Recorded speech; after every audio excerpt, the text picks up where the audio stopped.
بسم الله الرحمن الرحيم.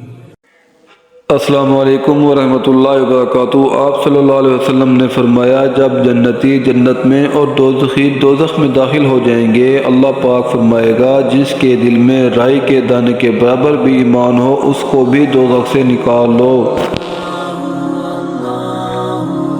تب ایسے لوگ دوزخ سے نکال لیے جائیں گے اور وہ جل کر کوئلے کی طرح سیاہ ہو چکے ہوں گے، پھر زندگی کی نہر میں یا بارش کے پانی میں ڈالے جائیں گے۔ یہاں راوی کو شک ہو گیا کہ اوپر کے راوی نے کون سا لفظ استعمال کیا۔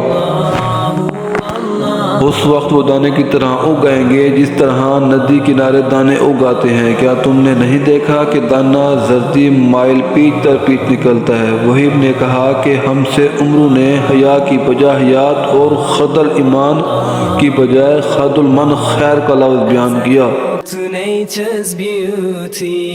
اگر ویڈیو پسند آئی تو لائک کریں، کامنٹ کریں اور شیئر کریں۔ مزید پیاری پیاری احادیث سننے کے لیے ہمارے چینل کو سبسکرائب کریں۔